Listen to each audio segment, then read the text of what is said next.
Okay, welcome back. If you joined us for part 1, you saw how easy it was to install the EasyMod board into the Madcatz TE2. Again, this is my Xbox One TE2 that we've installed it in. The next thing you're going to get in the kit is some connectors that you're going to need to solder to your Brook Universal Fighting Board. I'm assuming that the shops that are going to sell the EasyMod will offer that as a value add-on service, but in case you are handy with soldering and can take care of it yourself, you're going to get these 3 white connectors, a 4-pin connector, and a 20-pin connector, and that's going to allow you to connect everything from the EasyMod board up to the Universal Fighting Board. Also in the kit, you're going to get a USB connector wire here, and you're going to get 3 various length cables that are going to connect between here and here for the various functions. And then last but not least is a ribbon cable to connect the EasyMod board to the Brook board. Alright, a couple things that you're going to want to make sure you have on hand are some zip ties, like so, to make it easy. I'm going to set aside a few here, and by easy I mean clean. And then these aren't going to be required, but I am going to use them because I have some, and they make install just a little bit cleaner, I think. The Brook board won't be flopping around in there at all. And that's these little PCB standoffs. I may get some fancy plexi covers made for my installs that I'm going to do at EVO this year, but for now I'm going to just use these because they are cheap, easy to find, and will do exactly what we want to do. One thing I've done is I've gone ahead and connected all the standard Madcatz cables back up, including the wiring harness for the buttons here, the joystick, the aux panel back here that you can't see very well, and then the start select buttons as well, and then the front LED as well. So that's all taken care of. Also, I've already pre-soldered all of these, so that's good to go. And now becomes the next part, which is easy. I'm going to go ahead and kind of pre-stage this and get my little connectors pressed in. These are awesome. They have some double stick tape. They fit right through the holes, no problems. And I think most of the vendors sell them, so it's easy to get your hands on. Alright, so you heard them all click in place. And I'm going to mount my Brook board right here in the corner. I'm going to get it just so it's nice and snug up the whole way like that. And we'll make it nice and clean looking. So to do that, I'm just going to peel the tape off the bottom here. And again, this is purely optional. The whole bottom here is plastic, so you don't really have to worry about this thing flopping around. Maybe some double stick tape on the bottom here will work for you. It's all personal preference. Alright, so let's get that little fuzz out. And let's go ahead and get this plugged in. Alright, so there we go. Now it's in there, nice and tight, nice and clean. And I've just butted the USB connector right up against the wall here to make sure it's kind of a perpendicular in there.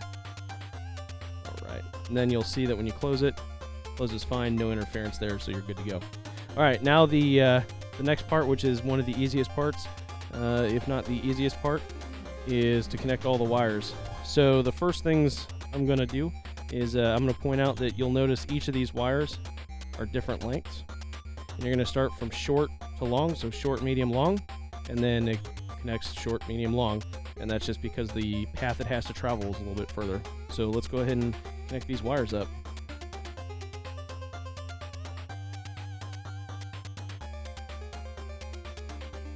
Alright, so you'll notice that the short, medium, longs go straight across. These are designed to just go straight across, which makes it easy.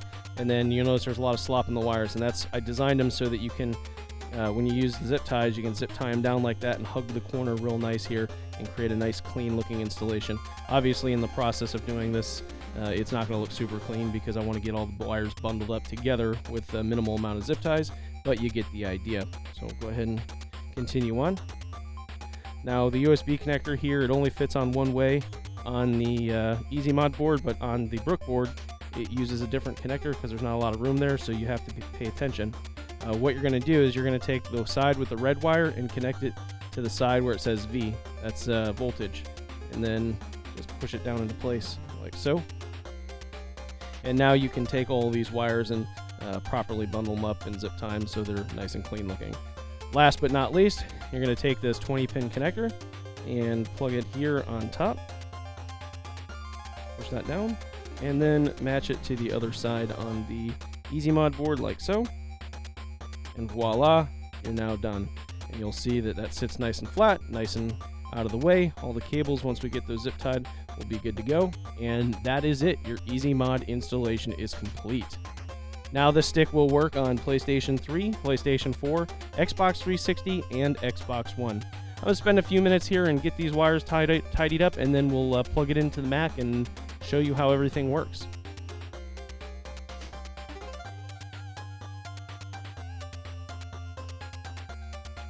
There you go.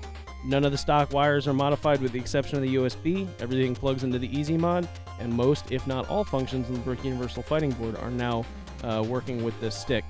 Remember the jumper settings up here. I've set one to be turbo, and I've set one to be my touchpad click, because those are the two that I want to show off, because it does some cool things with the LEDs, and I want to make sure everyone can see that.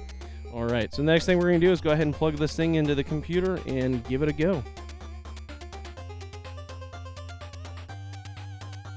One thing I want to show off when we plug in the Xbox One version of this stick is a little neat thing we were able to do with the LEDs, because the way they designed the aux board.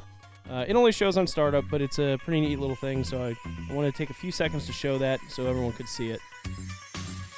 So you see it kind of did the Knight Rider thing with the LEDs. Madcatz did some interesting things with their technology here to make these LEDs work, and so we took advantage of that to show off something cool. Now naturally these three buttons up here, or the buttons up here, are designed to work as however you set them based on the jumper, so the LEDs for the most part aren't going to do anything, but the LED that is under lock will indicate turbo, and I've got this button set up to be turbo, so I push that, and you'll see that the LED went solid, and when I hold it, it flashes to indicate it's in turbo mode, and if we push it again, it goes off. So I just wanted to take a few seconds to show that, because I thought it was a neat little addition. Next thing we're going to show off is how everything functions, as I suspect it'll be fine. So we'll go ahead and test it out here. You can see the joystick works properly. Then all of our buttons here works great. No issues. We'll go over here to our start and select and our home.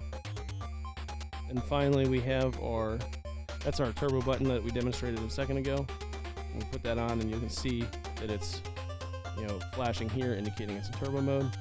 And then I have this button set to touchpad click, which is working fine. So there you go. Looks like everything worked out really well. EasyMod's installed. Very successful, very easy to do. And this will be on sale hopefully in June at a couple retailers online.